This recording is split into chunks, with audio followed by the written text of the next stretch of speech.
So welcome, everyone. Very excited to be here with Juan, Courtney, Felipe, and Fermin. Just last October, I was invited to Riyadh to showcase the Latin American ecosystem and how we built a very fertile ground.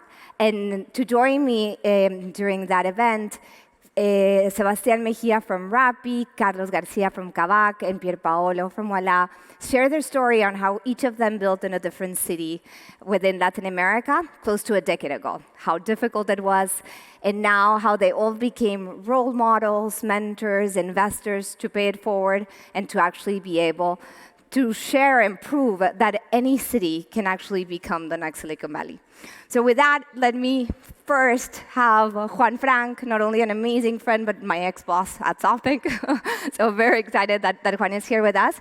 Can you share a little bit, and especially because of where SoftBank Latam is focused, Brazil, Mexico, and Colombia, how you've seen the different evolutions of each of those cities in terms of ecosystems, and specifically how SoftBank has contributed to build them? Fantastic, Laura. Thanks so much for the invitation. It's great to be here with my fellow panelists.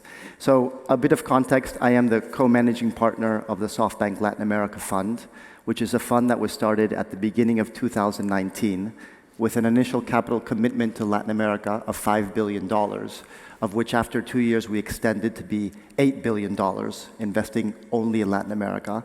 To put that into context, the $8 billion compares to the $1 to $2 billion that was invested in Latin America in terms of VC capital before 2019. So we really came into Latin America to transform the region. And what we saw in the region was a couple of key pillars that make for a vibrant VC ecosystem.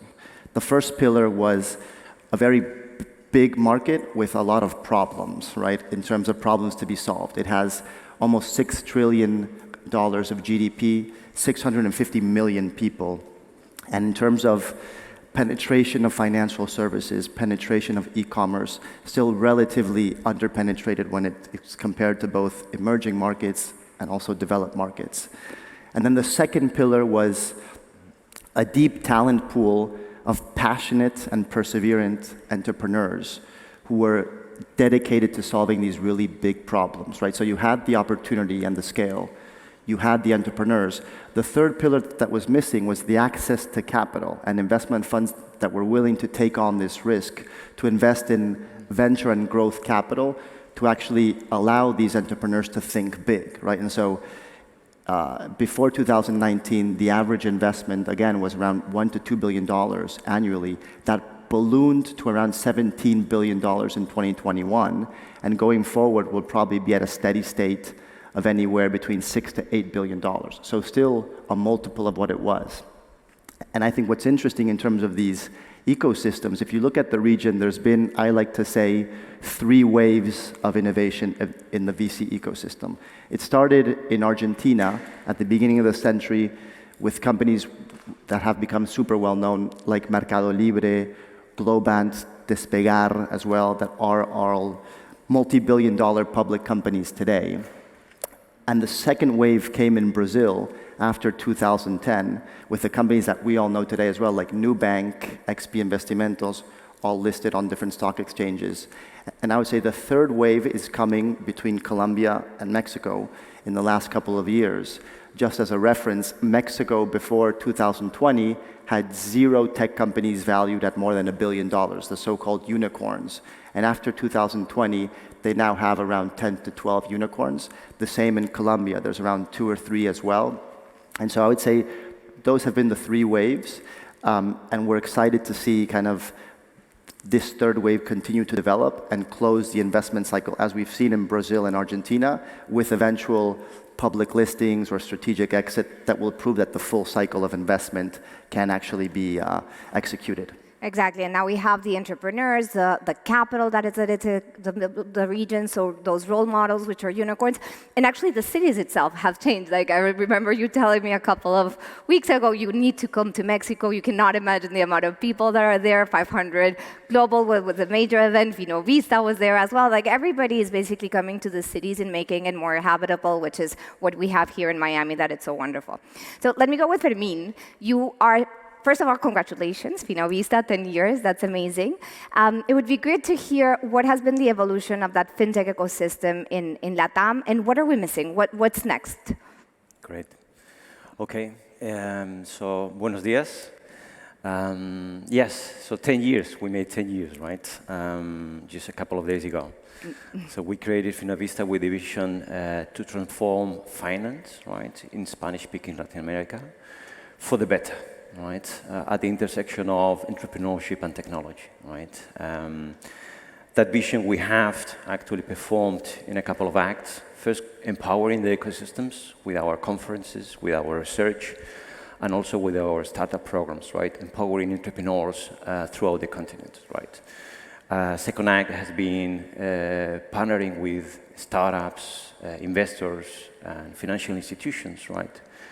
To unleash the power of entrepreneurship in the region through venture capital investments in the pre-seed and seed stage, right? The ecosystem has changed quite a lot, right, in the last few years. When we started back in 2013, there were barely $100 million being invested in fintech in the region, right? And there were probably less than 300 fintech startups. So today, right, the number of startups is around 2,500, right? It has multiplied by 8, right, the ecosystem as a whole. But what is most important, right, the capital has increased by 60 times, right, reaching $6 billion in 2021, right? So the growth has been amazing, right? However, we're still convinced that we are in the early beginnings, right? We're in the first minutes of the match, right? And we still have the second half to play, right?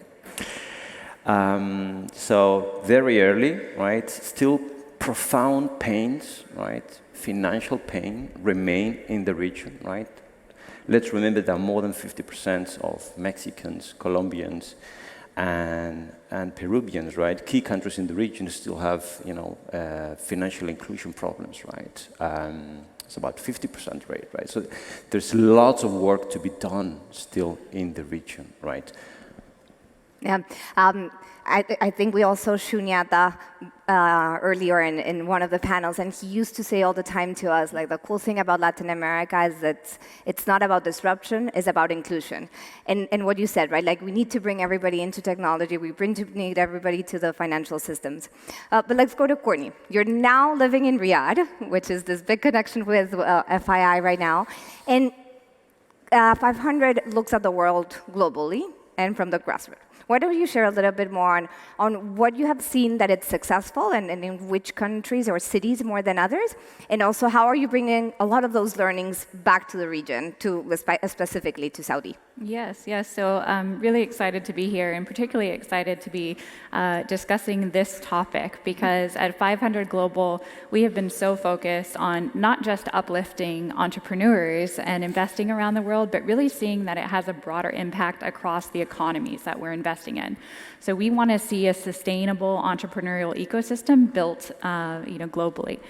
And it's funny because the mindset around investing globally into founders has really shifted. In 2013, I believe, when we moved our office from Mountain View to San Francisco, people thought we were crazy to move that far. So you can imagine when we began investing in LATAM in 2013 or the Middle East in 2012, that was quite a heretical view. But today, what we've seen is that we have this burgeoning talent, these young entrepreneurs, we have more capital moving into emerging markets around the world. And more importantly, we're seeing an incredible amount of ambition and interest and resources coming from governments to build strong entrepreneurial ecosystems. So I completely agree that, certainly the capital inflow matters, the talent that exists there, of course, matters, but it also really does take a lot of policy, regulation, visas, all sorts of government interventions that are also needed to see entrepreneurial ecosystems thrive. And in Saudi, you see that energy. It has been a while since you go to a place and you get all this excitement from the ecosystem itself. The last event that I was there at, you guys hosted a 1,500 people That's event. exactly and every right. fund was there, and it was fascinating to see the energy. Everyone wants to look and become an entrepreneur, and now they're seeing some of those role models. Yes. And there's some in the room as well that are already being very successful in that. We made our first investment in Saudi Arabia in 2016. We put our first startup accelerator, early stage accelerator in 2018 into Riyadh. And I think then people felt like it was quite a leap. Today, across the region, we have 14 companies valued at over $100 million. 30% of our investment portfolio across the Middle East is female founded. So we are seeing a really exciting rate of growth and acceleration, not just in Saudi, but across the Middle East. And I think this is just one example of what can happen in a global ecosystem if there's enough support and growth. And it's really exciting because there's places where the ecosystem just works without the government being involved so much, and others where the government becomes a key part of it, like places like Singapore. And in Saudi, you're seeing that it's the government has been involved in a very positive way on making this happen. Let's go with you, Felipe. You come from the entrepreneurial perspective. I would love to hear from you. How are you looking at these ecosystems, but even especially maybe translated from ecosystems to community? How are you using the community to grow now? How that becomes part of the growth strategies of every company? Yeah, of course. Yeah, I'm very glad that we got to meet Laura. I'm very excited to share the panel with all of you. With KiwiBot, we built food delivery robots. Our vision is to automate the physical world. And right now we have a fleet of 600 robots, food delivery robots that go on sidewalks, deployed in 20 cities across the US. And we also have 2 deployments, one in Dubai and another one in Neom City. There are 2 perspectives. One, the community, the people. When we started with KiwiBot, we launched out of the UC Berkeley campus. That even though that is within Silicon Valley, sometimes you can find, or when we launched the food delivery robot, we found anti-technology movements. At that time, that was before the scooters, or like just before the boom of scooters. So it was very interesting because we had to modify our design, just talk with the community. At the beginning, we had a bigger robot, yes, and the community of Berkeley started to say, okay, maybe this is not going to be ADA compliant. We started to receive a lot of feedback. We shape a little bit of our product, and then we learned, like, okay, maybe it will be good that we not just talk with the community, but also talk with the governments. And we started a conversation with the city of San Jose and with the Knight Foundation, and we created a program in 2021 that it was deployed in the city of San Jose, it was deployed in Pittsburgh, it was deployed in Detroit, and it was deployed here in Miami.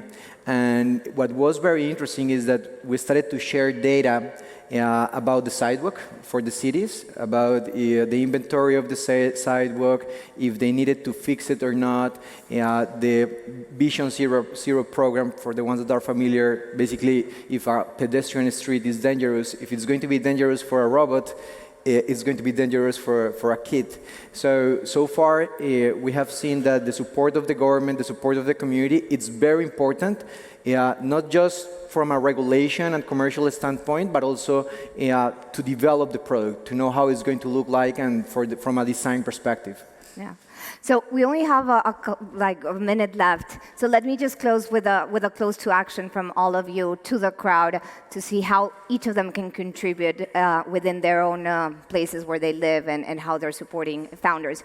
Taking into account that the world is changing, AI is becoming super predominantly, the way we work is going to change. We are now have more remote, completely digital. What would you give to the audience as a call to action? Let's start with you, Fermin, and then we close with Juan. Call to action, there is so much to do, right? There is really so much to do. There is so much opportunity, right? In Latin America, there is so much to do. So I would encourage them really to look at it a bit closely and look at it as an investment opportunity, right? And really supporting the region. There is so much. Felipe? I do think that it is very important in order to leverage the power of AI and all the benefits, it's very important to start documenting very well all our processes and whatever we do so that we can integrate in a better way. and also start to open, start to open our systems, yes, our technology systems, so that when the time comes, it will be an easier transition. Excellent. Courtney? I think it's still really important to get the message out there that entrepreneurship is a career path for men and for women. I mean, there's many young people who are still encouraged only to be a doctor, a lawyer, etc. But being a founder is also an incredible career path. So we should be encouraging young people to start companies. I love that. Juan? And the message I would leave you with is that these VC ecosystems in emerging markets are still a work in progress. So if you're a capital provider or an incumbent player in one of these marketplaces, we have to continue to drive the sense of community, driving the interaction between our fellow entrepreneurs in our own portfolio is a key objective of ours, but also driving the interaction and collaboration between the startups and the incumbents, which we are seeing much more of in Latin America as the traditional banks or traditional retailers start to see these fintechs and online startups more as potential partners and collaborators than competition. So to the extent we can continue to collaborate to drive that community to the next level, I think we all benefit from that. Great. And I encourage you to meet the founders that are here today and will be here tomorrow. They're amazing, and you should get to know them and see how you can help. Thank you so much. Thank you, all of you, for joining. Thank you. Thank Thanks you. a lot. Thank you.